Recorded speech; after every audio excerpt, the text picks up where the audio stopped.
The storm had no mercy that night. The alien world was covered in white ice and snow. The wind howling like angry spirits. The ground cracked under the weight of frozen rivers. And sharp ice needles fell from the sky. No living thing should have been outside in this cold, and yet, in the middle of the blizzard, there was a small figure. She was a tiny alien child, no more than 7 years old by human measure. Her skin, a soft shade of pale blue, was almost the same color as the snow. Her thin clothes were torn, her bare feet red from the cold. She held a small, glowing stone in both hands, as if it was the only warmth left in the universe. Her lips moved as she whispered words in her own language, but the wind carried them away.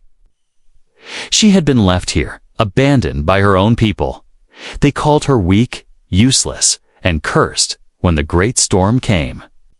The tribe moved to the underground shelters. But they did not take her. They left her outside to freeze. They thought she would be gone before sunrise. The child knew this was the end. But still she clutched the glowing stone. It was the last thing her mother had given her before disappearing. She pressed it to her cheek, letting its faint warmth fight the cold for a few more minutes. Far above the planet, hidden behind the clouds, a small human rescue ship was on patrol. The crew had just finished mapping a safe trade route when a faint signal blinked on their radar. It was so weak, most scanners would ignore it. But Lieutenant Harris, the pilot, frowned at the screen. "That's odd," he muttered. The captain, a tall woman named Reyes, leaned over his shoulder. "Probably interference from the storm," she said. Harris shook his head. "No, Captain, this is Traub. This is Traub. This is different. It's a distress beacon. And it's tiny." The signal was coming from the frozen surface below, right in the middle of the deadliest storm this region had seen in years. Reyes hesitated. Protocol was clear: do not land in a war zone or in deadly weather unless ordered, but then Harris zoomed in on the signal. And the computer translated part of it. His voice became tight. It's a child, Captain. And she won't last another hour." For a long second, no one spoke. The storm outside was a death sentence for any living thing. Going down there could cost the crew their ship with their lives, but leaving a child to die was something none of them could accept. Reyes exhaled slowly. "Prepare for landing." She ordered. The crew exchanged looks, knowing this meant breaking protocol. They would have to answer for this later, if they survived the ships. Descent was brutal. Ice slammed against the hull. The controls fought against the pilot's hands. Visibility was almost zero. The storm howled so loud it felt like the ship was inside a roaring monster. But the beacon grew stronger, guiding them closer. Finally, through the blinding snow, they saw her. She was curled up in a pit of snow, her small frame trembling violently. Her fingers clutched the glowing stone like it was her life. Harris jumped from the ship first, his boots sinking into the snow with a heavy crunch. He knelt beside her, speaking softly. Hey, it's okay. We've got you." The girl's eyes opened just a little, wide and full of fear. She whispered something in her language, her breath forming tiny ice crystals in the air. Before Harris could lift her, a shape moved in the storm. Then another and another. Captain Reyes's voice came over the comm. "We've got company armed." Out of the swirling snow stepped 3 tall, shadowy figures, alien hunters, their armor covered in frost, weapons raised. They had been waiting for the storm to finish her. The humans knew immediately, these weren't rescuers. They were here to make sure the child never left this place alive. "Cover him," Reyes shouted. The crew formed a protective circle. Blaster fire cutting through the storm. Bolts of energy lit up the white haze. Melting snow where they struck, Harris scooped the girl into his arms, feeling how frighteningly light she was. Her head rested weakly against his chest. The glowing stone in her hands pulsed brighter for a moment.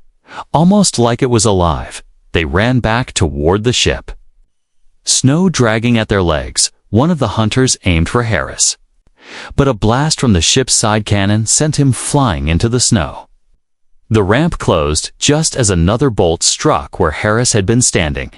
Inside, the crew worked fast to seal the doors and lift off. The child lay on the medbay table. Shivering violently, Rhea stood over her, helmet still on, looking down at the glowing stone. "What is that?" she murmured. No one knew yet, but the way the stone pulsed.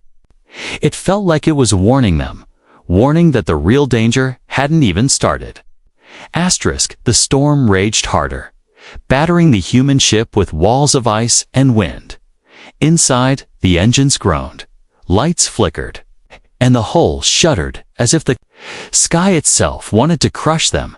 But the real danger was not the storm, it was what followed them into it. On the ship's scanners, 3 red blips moved fast through the snow. The alien hunters had not given up. They were closing in. Using the storm's chaos to mask their approach, shields at 50%. The engineer shouted over the noise. "They're hitting us from somewhere in the white." Captain Reyes gritted her teeth. "Find them, now, in the medbay." Harris knelt beside the alien child, wrapping her in heated blankets. Her small body shook with violent tremors. And her skin was cold to the touch, her strange glowing. Stone rested in her palms. Its light faint, but steady. Harris leaned closer, speaking softly. "Stay with us, little one. We're not leaving you here." Her eyelids fluttered, and she looked at him as if she understood. Then, her gaze shifted. Toward the door, her lips parting as if to speak. She whispered one word in her language, and Harris didn't know why. But he felt the hair on his neck rise. The ship's alarms screamed dim-packed warning. A blast shook the entire vessel, nearly throwing the crew off their feet. "They've got grappling harpoons on us," yelled the weapons officer from the cockpit through brief flashes in the storm. They could see shadowy shapes clinging to the ship's hull. The hunters had latched on like predators to prey. "Cut them loose." Reyes ordered. Hull turrets rotated, firing bursts into the whiteout. One hunter was blown off into the blizzard, vanishing in the snow, but 2 more clung tight, crawling toward the airlock like insects hunting for a crack in the shell. Reyes activated the internal comms. "Harris, I need you in the corridor with a rifle now." He stood, giving the child's hand a gentle squeeze before leaving. The girl watched him go, her glowing stone pulsing a little faster. She seemed to know the danger wasn't over in the corridor. The sound of metal scratching on metal echoed through the hull. It was followed by a loud bang as the outer airlock door shuddered. Then came a hiss, the sound of something burning through the steel. "Breach incoming." Harris shouted, bracing his rifle. The airlock door burst open, and 2 tall, frost-covered hunters stepped inside, weapons in hand. Their armor gleamed in the emergency lights. Their alien eyes locked on him. They didn't speak, they just raised their weapons. The first blast missed Harris by inches. Burning a hole into the wall, he fired back, the recoil slamming into his shoulder. One hunter fell back, but the other kept advancing, relentless. The ship tilted sharply as the pilot swerved through the storm, making both men stagger. Harris dropped to one knee and fired again, hitting the second hunter in the chest. The alien fell, his weapon clattering to the floor before Harris could catch his breath. The child's voice came over the comm. A strange melodic tone filled the corridor, like a mix of singing and speaking.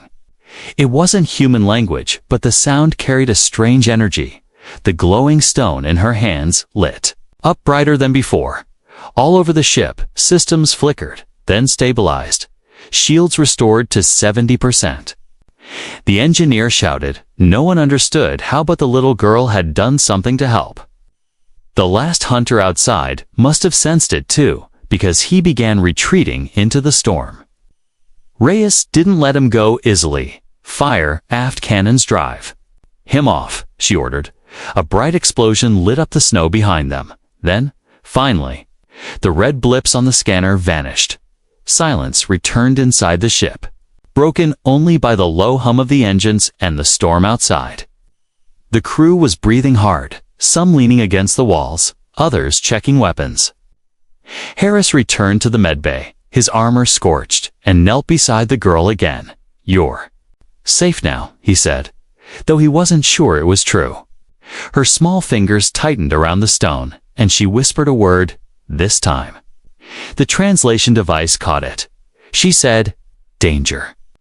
Not gone, Rhea stepped into the medbay, her helmet under her arm, her dark hair damped from the heat of her suit.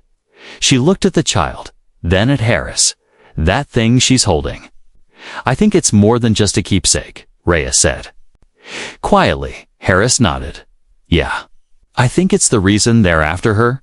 The girl's eyes met the captain's, and for the first time, she spoke a full sentence in broken human words. "They want?" The heart, Reyes, felt a chill run down her spine, not from the storm, but from the way the girl said it. It was then she realized. This wasn't just a rescue mission anymore. This was the beginning of something much bigger and much more dangerous. The storm outside was still howling, but inside the human ship, the crew had no time to rest. The alien child was alive, but her body was weak, her skin icy cold. Its glowing stone in her hands pulsed gently, casting a soft light across the medbay. Captain Reyes stood by the window, watching the endless white blur outside. Every few seconds, the sensors beeped, warning of new ice forming on the hull. "Engines are struggling." The engineer reported from the bridge. "The intake vents are freezing. We can't stay here much longer." Reyes pressed her lips together. "Then we're leaving, storm or no storm." She headed for the cockpit. Boots clanging on the metal floor, Harris stayed in the medbay with the girl, checking the blankets. He noticed her eyes kept shifting toward the control panels on the wall. It was like she could sense the ship's problems, even without seeing the damage. The pilot, Harris's friend Kelso, tried to lift the ship. The engines roared, shuddered, and failed. The lights dimmed, and the sound of the storm roared even louder. "Not good," Kelso muttered. Trying again, the same result, the ship barely moved. It was like the storm had buried them in invisible chains of ice in the medbay. The girl slowly sat up, still wrapped in blankets. She clutched her glowing stone tighter, her little hands shaking. Then she whispered something in her language. The translation device didn't catch all of it, but the last word came through. Clearfly Harris blinked. "You want to fly?" She nodded weakly, pointing toward the cockpit. Against his better judgment, Harris helped her stand. Her small feet wobbled on the cold floor. He guided her carefully to the front of the ship. When they arrived, Reyes raised an eyebrow. "Why is she here?" "She asked to be," Harris replied, unsure how to explain it. The girl stepped forward, her eyes fixed on the control panels. She touched the glass of the navigation screen, her fingertips tracing strange symbols. The glowing stone in her other hand flared brighter. Suddenly, the power readings on the main display shot upward.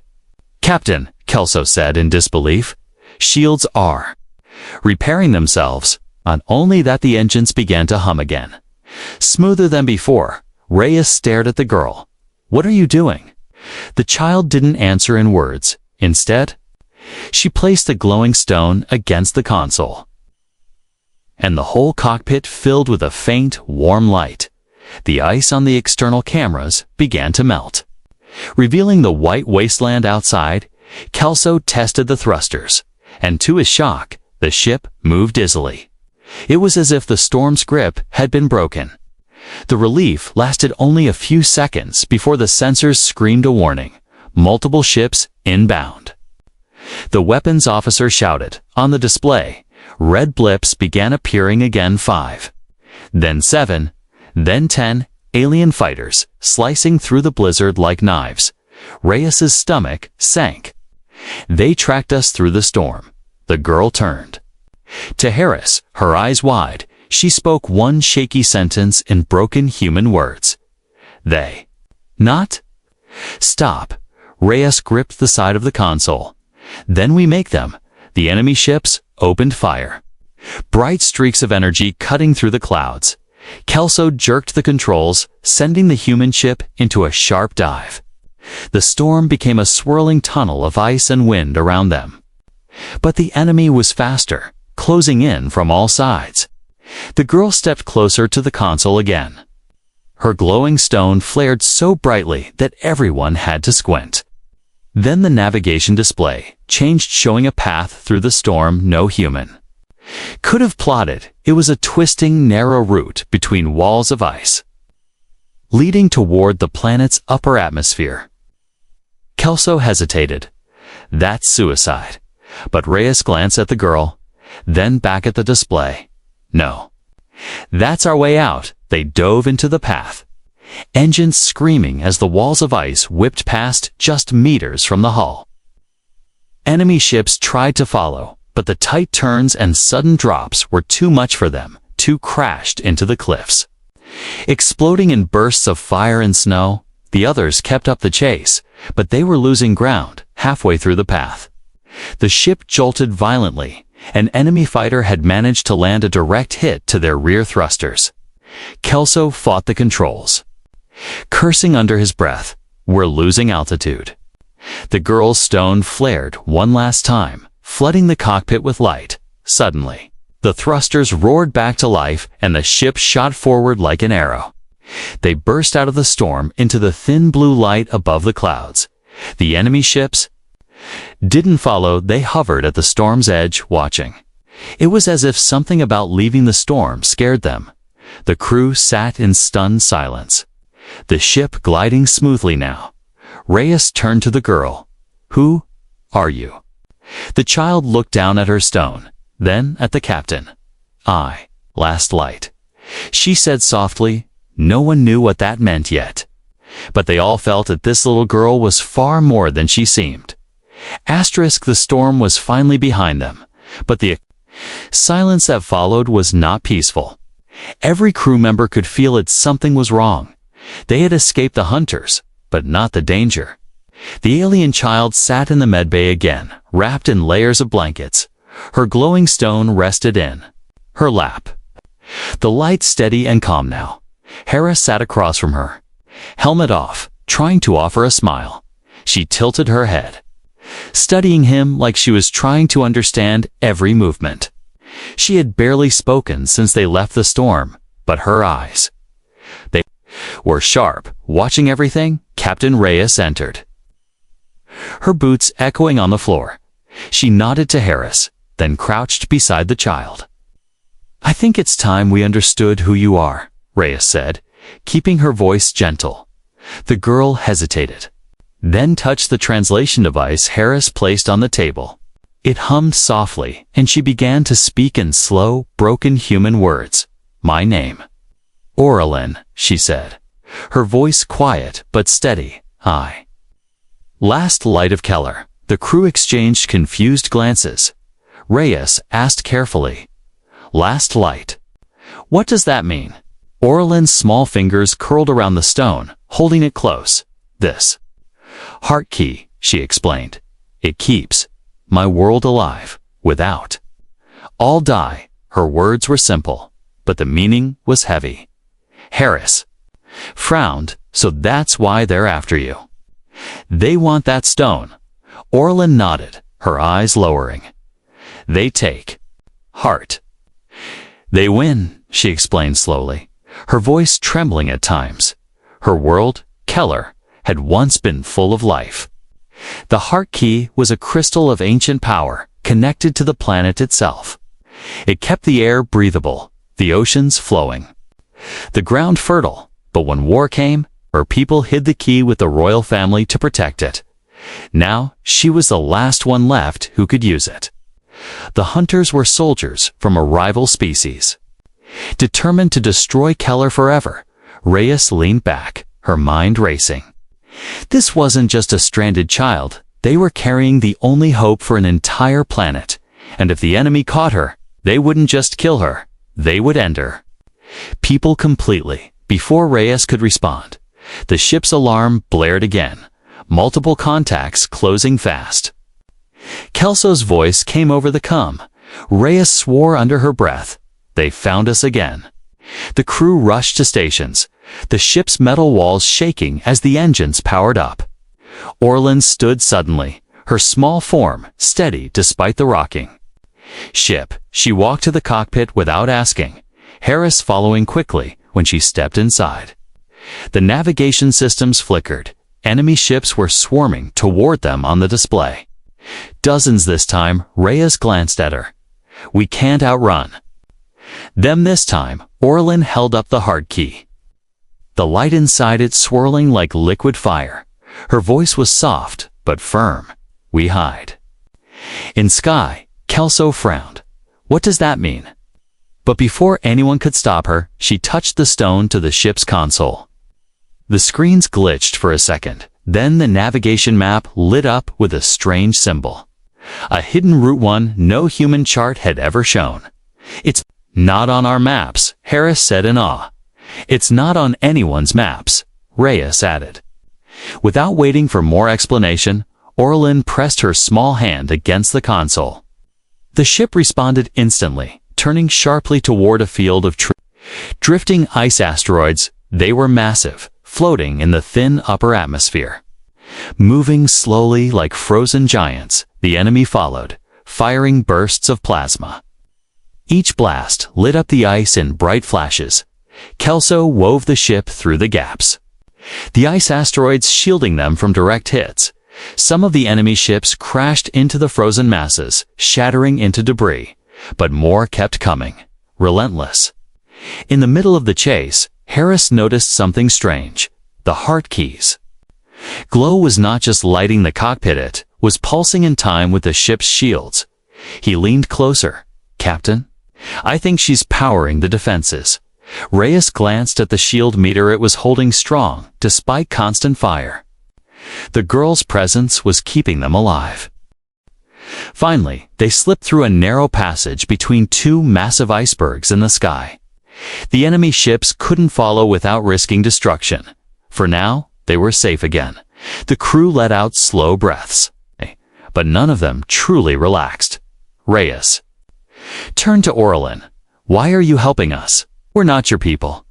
The girl looked at her with steady eyes. You save me. So I save you. Simple words, but they hit every member of the crew. It wasn't just about survival anymore. It was about trust. Still, Reyes knew this was far from over. The enemy would keep hunting them until they had the heart key, and with every moment they spent together, the humans were becoming part of this war, whether they wanted to or not. Asterisk, the drifting icebergs in the sky were beautiful, but they were also deadly. They moved slowly, but their size was massive. One wrong turn, and the ship would be crushed like paper. The crew had no choice but to weave through them. Because the enemy was still out there, even if they couldn't see them right now, everyone could feel it. They were being hunted. The cockpit was quiet, except for the hum of the engines and the steady beep of the scanners. Kelso's hands gripped the controls, keys flicking between the narrow passages of ice and the radar. Reyes stood behind him, her gaze hard. We keep moving, but no mistakes. One slip, and we're done, she warned. Harris stayed near the entrance, keeping an eye on the small figure who sat in the co-pilot seat. Orlin's glowing stone rested in her lap, and her eyes seemed to follow the movement of the ice, as if she could predict it. Then the scanners lit up red dots. Dozens of them. They're back, Kelso muttered, his voice tight. The enemy fighters had circled around the ice field and were moving in fast from multiple angles. Reyes's jaw clenched, all hands to battle stations. The first plasma bolts slammed into the shields, rocking the ship. The impact made the icebergs around them tremble, sending shards the size of small buildings spinning through the air. Kelso swerved, narrowly avoiding a collision. The weapons officer opened fire. the ship's cannons blasting through the clouds of snow and ice. Bright flashes lit the sky as one enemy fighter exploded, but for every one they took down, 2 more appeared. "They're trying to drive us into the open," Reyes realized. "If we leave the ice field, we'll be easy targets," Harris said. Reyes nodded grimly. "Then we fight them here." The battle turned into chaos. Enemy ships darted between the icebergs, their shots scattering glowing trails through the cold air. The humans returned fire, but the constant movement made aiming difficult. An explosion rocked the rear of the ship, and the engineer's voice crackled over comms. Port thruster damaged rerouting power now. Through it all, Orlin sat very still, her small hands gripping the heart key. Then she stood, walking to the center of the cockpit. Harris stepped forward. "What are you?" But before he could stop her, the stone in her hands flared with a blinding light. It pulsed once, twice. Then the air around the ship seemed to shift. The next volley of enemy fire hit the shields, then simply scattered. The energy dissolved like smoke. Against an invisible barrier, Reyes blinked in shock. "What just?"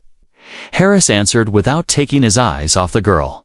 "She's strengthening the shields with the extra protection." Kelso pushed the ship harder, sliding through impossibly tight spaces between the icebergs. The crew's weapons fire became more accurate, taking out 3 enemy ships in quick succession. Still, the hunters pressed on, their numbers overwhelming. One of the enemy fighters managed to latch a magnetic harpoon into the side of the human ship. The tether pulled tight, dragging them toward a massive ice wall. "Cut it!"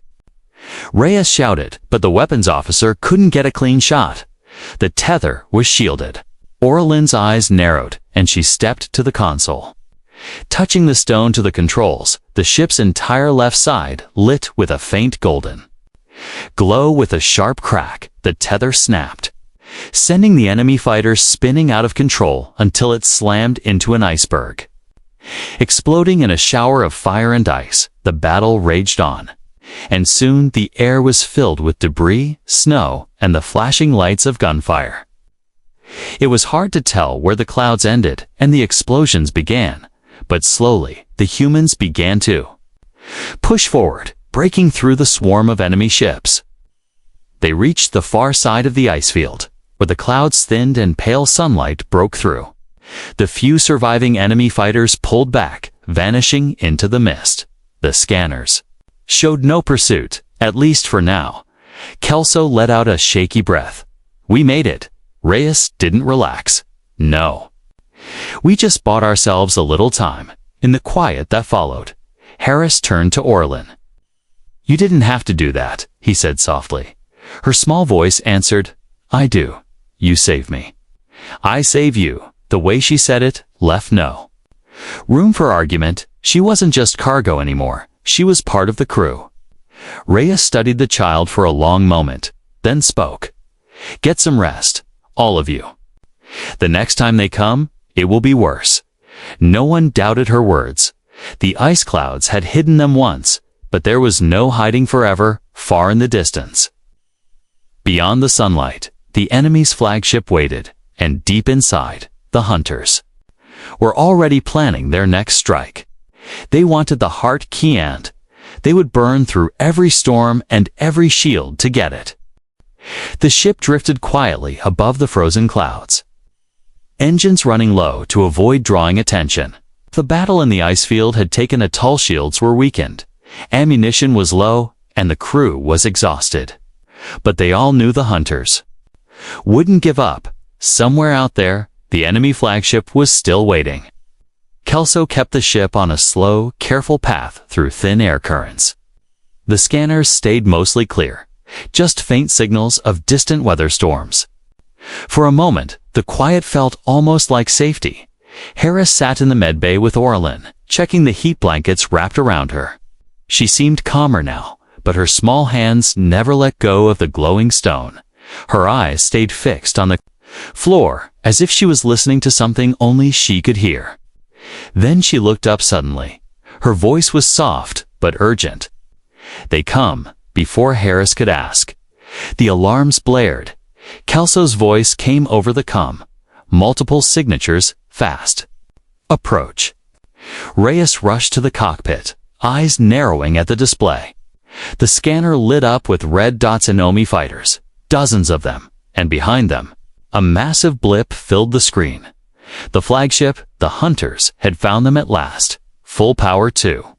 Engines, Reyes ordered. Kelso's fingers flew over the controls. The ship lurching forward.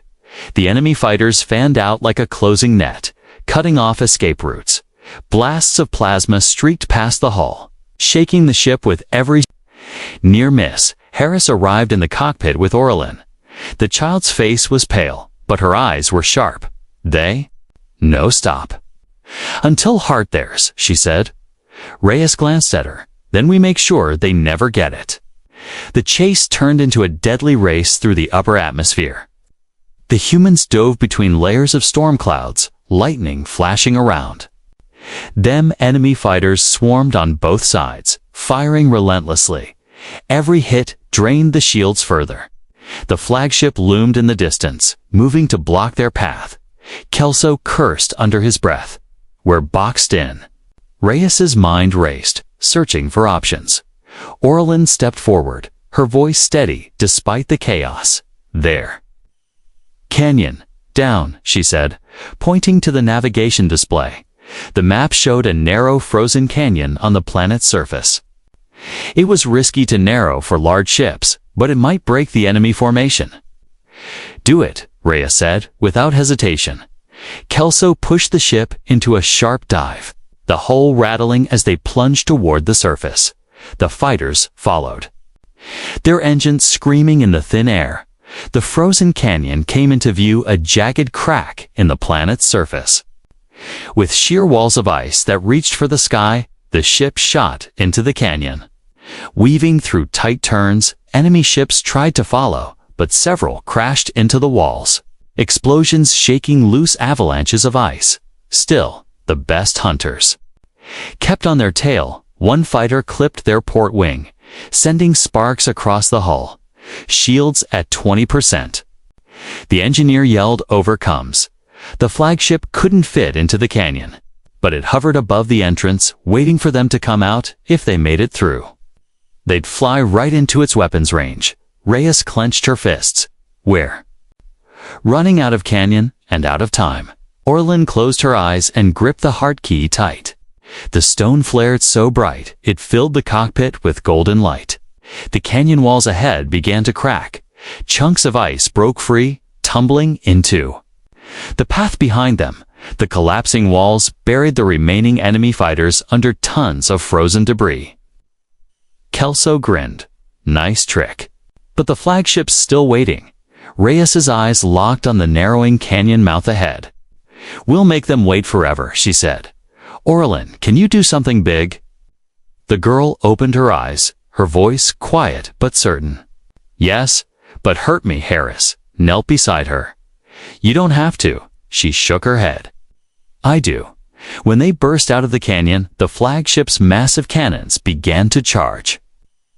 But before it could fire, Orlin raised the heart. Key high, a beam of light shot upward, striking the clouds above. The sky itself seemed to rip open, releasing a storm far worse than before. Hurricane-force winds slammed into the flagship, tearing at its hull. Lightning arced across its surface. Frying its outer weapons, Kelso used the chaos to swing the ship. Wide engines straining at full burn, they slipped past the flagship's flank. Just out of its main gun's range, the storm behind them swallowed the enemy ship, hiding it in a wall of ice and lightning. Only when the scanners showed no pursuit did Reyes allow herself to exhale. The crew was silent, the hum of the engines. The only sound, Harris put a hand on Orlin's shoulder. She was breathing hard, her hands trembling from the effort, but she looked up at him and whispered, safe. For now, Reyes stood in the center of the cockpit, eyes still on the empty scanner. This isn't the end, she said quietly. And deep down, everyone knew she was right. Asterisk, the human ship drifted quietly through the calm edge of space, behind them. The storm and the enemy were far away, hidden in the frozen clouds of the planet. For the first time in days, there were no alarms, no blaster fire, and no shaking walls, only silence, and the slow hum of the engines. Orlin sat in the THR-land, sat in the medbay again, her small frame wrapped in fresh blankets. The glowing heart key rested in her hands. But its light was softer now, almost peaceful. Harris sat beside her, cleaning the frost from his armor. "You did it," he said, with a small smile. "You saved all of us." Orlin tilted her head, as if she didn't fully understand the praise. Then she whispered, "We save each other," in the cockpit. Captain Reyes watched the stars ahead. Their destination was now Clear Colony Haven 3, a secure human outpost far from the enemy's territory. Once there, they could give Orlin protection, medical care, and maybe a life without running. But Reyes also knew that nothing about this child's life would ever be simple. The crew settled into a quiet rhythm during the journey. Kelso kept the ship steady. The engineer ran constant checks on the engines, and Harris spent most of his time near Orlin, learning bits of her language while teaching her human words. Sometimes she laughed, a soft sound that seemed almost strange after so much silence and fear. It made the entire crew smile. After 2 days of travel, the blue-green glow of Haven 3 filled the viewports. It was a large station orbiting a lush, habitable moon. Lights dotted its surface like a cluster of stars, and human ships moved in and out of its docking bays. The sight made Orlin lean forward, her eyes wide. "Home?" she asked. Harris looked at her and nodded. "Yes. For now, this will be home." Docking procedures were quick, the station's crew rushing to greet the new arrivals. Medical teams stepped forward to examine Orlin, but she hesitated. Her small hand gripped Harris's arm tightly, her eyes wary. He crouched to meet her gaze. "It's okay." They're friends. She didn't let go of his arm, but she allowed the medics to check her when one of them offered her a warm drink. She stared at it for a moment before taking a cautious sip. Her shoulders relaxed slightly. Reyes spoke privately with the station commander. She explained the situation, the hunters, the battles, the heart key. The commander's expression grew serious. "If what you're saying is true, then this girl is carrying something far more dangerous than we can imagine." Reyes nodded. "That's why she needs protection." Orlin was given a small room inside the secure section of the station. The walls were painted in soft colors. A bed with thick blankets sat in the corner. There were even shelves with small toys left over from other young residents.